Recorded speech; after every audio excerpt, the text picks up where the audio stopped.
Hello friends, welcome to our channel School Prep. और आज हम डिस्कस करेंगे change of state of matter. जैसे हमने प्रीवियस चैप्टर में डिस्कस किया था the properties of the particles of the matter, कि जो सॉलिड लिक्विड एंड गैसेस हैं उनके पार्टिकल्स में क्या क्या प्रॉपर्टीज़ होती है, intra molecular spaces and kinetic energy and attraction force between all the particles of all states of matter। ये सारी हमने क्या पढ़ी थी, करेक्टरिस्टिक्स पढ़ी थी। और इन्हीं करेक्टरिस्टिक्स के बेसिस पे अब हम देखेंगे change of state of matter. जो मैटर है उसमें हमने कितनी स्टेट्स बताई थी, 3 स्टेट्स बताई थी, सॉलिड लिक्विड एंड गैस। तो इसमें इंटरचेंज होता है जो स्टेट्स में, मीन्स सॉलिड लिक्विड में कैसे चेंज होती है, लिक्विड गैस में कैसे चेंज होती है। तो ये है change of state of matter. जैसे हमने ऑब्जर्व किया है जो वाटर है वो हमारे नॉर्मली 3 स्टेट ऑफ मैटर में रहता है। लाइक इन सॉलिड फॉर्म में वो आइस में रहता है, एंड इन लिक्विड फॉर्म में water is water, and in gas form में वाटर वेपर स्टीम में रह जाता है। मीन्स वाटर का सॉलिड आइस का लिक्विड में चेंज होना, वाटर लिक्विड में चेंज होना, और वाटर लिक्विड का वाटर वेपर में चेंज होना, that is called change of state of matter. और किसी भी मैटर की, किसी भी सब्सटेंस की रूम टेम्परेचर पे जो फिजिकल स्टेट होती है दैट इज कॉमन स्टेट। वो उसकी क्या होती है, कॉमन स्टेट होती है। मीन्स जैसे जो वाटर है रूम टेम्परेचर पे वो लिक्विड होता है, तो वाटर की जो कॉमन स्टेट है that is liquid. Okay, 20 degree Celsius. Ice वो रूम टेम्परेचर पर आइस नहीं होता है, ना वाटर वेपर वो रूम टेम्परेचर पर होता है। तो रूम कोई भी सब्सटेंस रूम टेम्परेचर में जिस स्टेट में होता है वो उसकी क्या होती है, कॉमन स्टेट होती है। So change in physical state of matter can be done in two ways. तो जो फिजिकल स्टेट है solid liquid and gas matter की, उसको हम दो तरीक़ों से बाय द 2 वेज हम कन्वर्ट कर सकते हैं, चेंज कर सकते हैं। First is by changing the temperature, हम टेम्परेचर को चेंज कर सकते हैं। इसमें फर्स्ट है मेल्टिंग पॉइंट। तो मेल्टिंग पॉइंट क्या, जैसे जैसे हम टेम्परेचर देते हैं तो पार्टिकल्स की काइनेटिक एनर्जी इंक्रीज होती है, और काइनेटिक एनर्जी इंक्रीज होने से अट्रैक्शन जो फोर्स है बिटवीन 2 पार्टिकल्स वो क्या हो जाता है, थोड़ा वीक हो जाता है।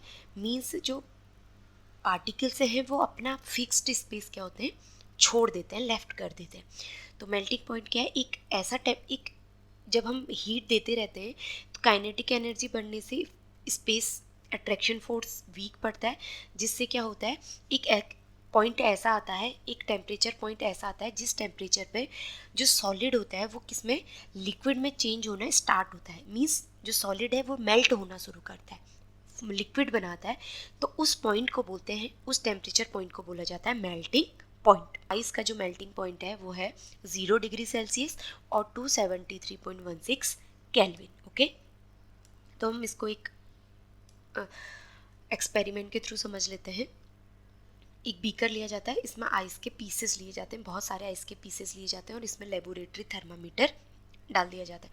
लेबोरेटरी थर्मामीटर का जो बल्ब है उसे आइस में कम्प्लीटली डिप किया जाता है, वो उसे टच करना चाहिए, कम्प्लीटली डिप होना चाहिए।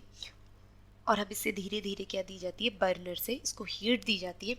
तो जैसे जैसे आप इसे हीट देते हैं तो आप इसका क्या करिए, टेम्परेचर नोट किया जाता है।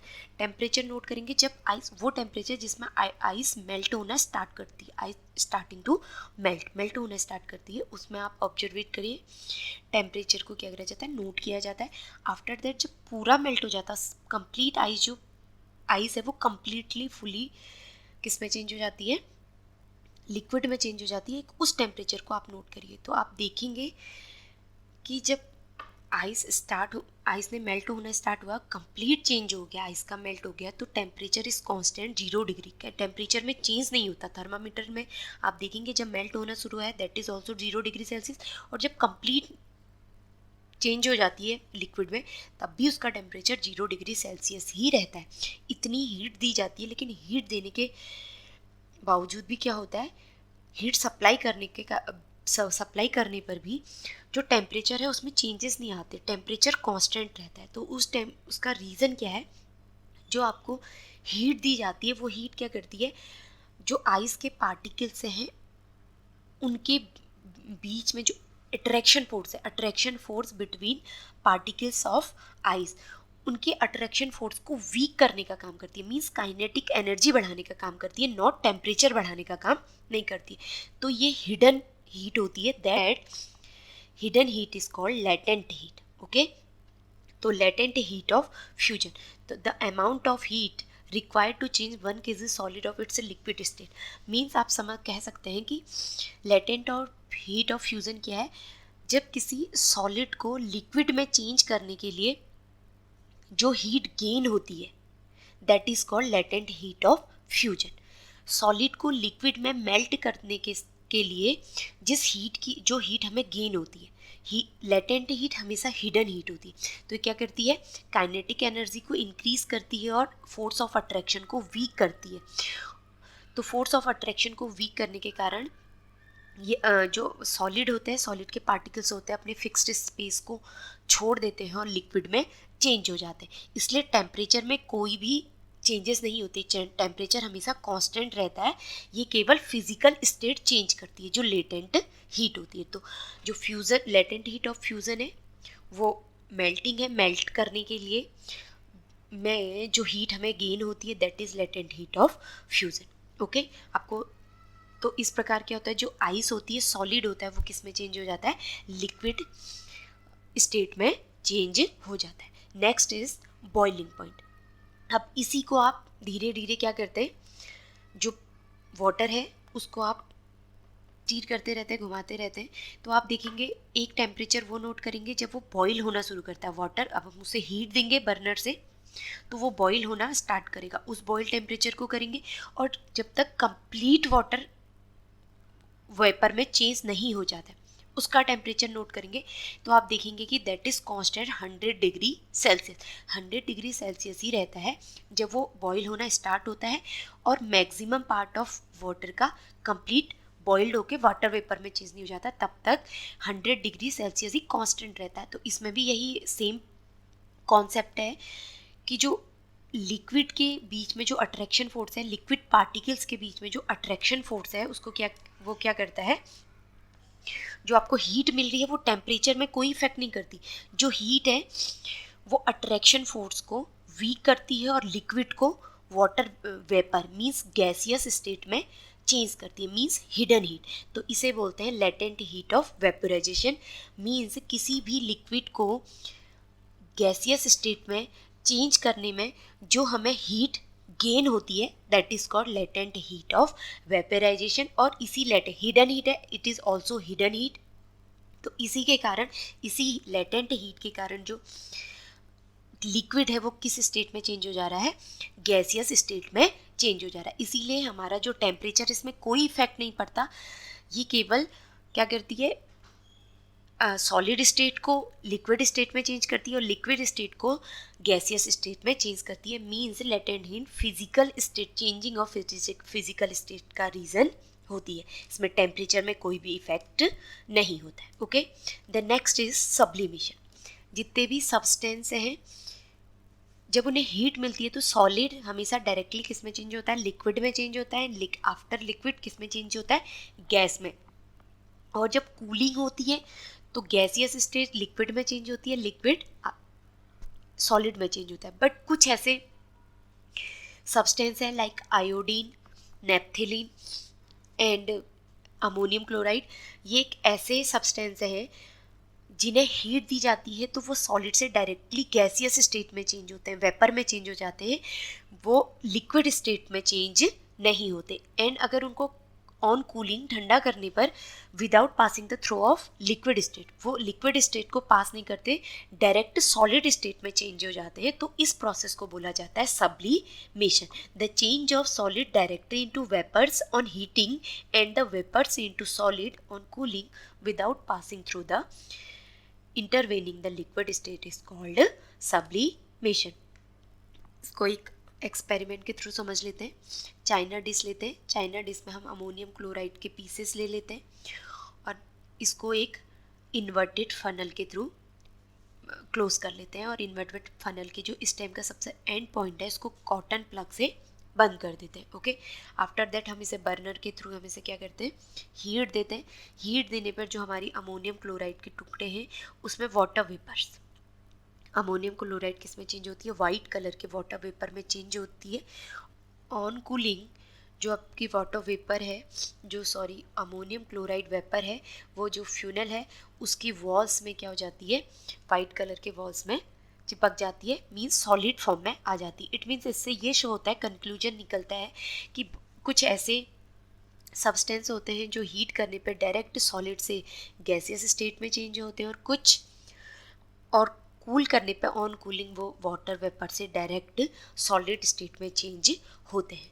तो इसी को क्या, इस प्रोसेस को बोला जाता है sublimation process. Okay, the next is effect of change of pressure. तो इसमें क्या होता है, अगर आप किसी सिलेंडर में आपने गैस भरी है, अगर आप उसको कंप्रेस करेंगे, मींस उसमें प्रेशर डालेंगे, तो जो पार्टिकल्स हैं वो क्लोज आ जाते हैं, उससे टेम्परेचर कम हो जाता है, और टेम्परेचर कम होगा तो क्या होगा, जो आपकी पार्टिकल्स के बीच का जो गैपिंग है, मींस स्पेस है, वो कम हो जाएगा। स्पेस कम होगा दैट मीन्स वो गैस से लिक्विड में चेंज हो जाएगी, वो सब्सटेंस गैस से लिक्विड फॉर्म में चेंज हो जाएगा। इट मीन्स प्रेशर का इफेक्ट पड़ता है। अगर आप जैसे स्पंज को ले लीजिए, आप स्पंज को अगर प्रेस करेंगे तो वो उसके जो पार्टिकल्स हैं वो आपस में क्या हो जाते हैं, क्लोज आ जाते हैं। तो क्लोज आने से शेप छोटा हो जाता है, तो क्लोज आएंगे तो जो वाटर वेपर है वो किस में चेंज हो जाएगा, लिक्विड स्टेट में चेंज हो जाएगा, और जो लिक्विड है वो किस में चेंज हो सकता है, सॉलिड में चेंज हो सकता है। तो by applying the high pressure अगर आप अप्लाई करेंगे तो particles of gas can be brought close together, तो उनको क्या कर सकते हैं, हम टुगेदर ला सकते हैं। लाइक देखिए, ये गैसियस के पार्टिकल्स हैं, ये सिलेंडर है, इसमें पिस्टन से हम इसे हाई प्रेशर डालेंगे तो ये क्या हो जाएगा, इसके पार्टिकल्स क्लोज आ जाएंगे, और क्लोज पार्टिकल्स किस में चेंज हो सकते हैं, लिक्विड में चेंज हो सकते हैं। तो आई होप आपको क्लियर हो गया होगा कि फिजिकल स्टेट चेंज कैसे होता है, सॉलिड लिक्विड में, लिक्विड गैस में कैसे चेंज होती है। तो कैसे चेंज होती है, by temperature and by the effect of pressure. Like जो ड्राई आइस है, dry ice means solid form of carbon dioxide, directly carbon dioxide में चेंज हो सकती है without changing into liquid state में चेंज हुए बिना। व्हेन प्रेशर इज रिड्यूस, जब प्रेशर को हम कम कर देंगे, रिड्यूस कर देंगे, तो जो सॉलिड कार्बन डाइऑक्साइड गैस है वो डायरेक्टली किस में चेंज हो सकती है, गैसियस कार्बन डाइऑक्साइड में चेंज हो सकती है। 10 states of matter are determined by the temperature and pressure.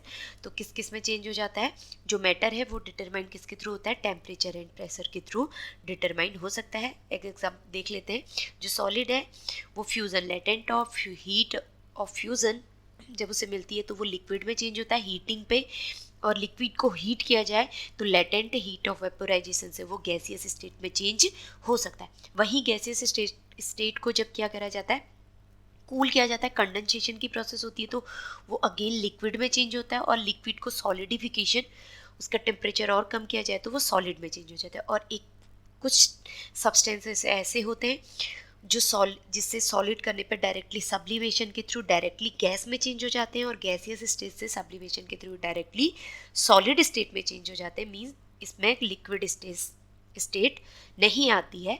तो ऐसे इंटर कन्वर्जन होता है 3 states of matter. I hope आपको inter conversion, change of physical state of matter clear हो गया होगा। In next video we will discuss vaporisation. Till then keep watching, thank you for watching.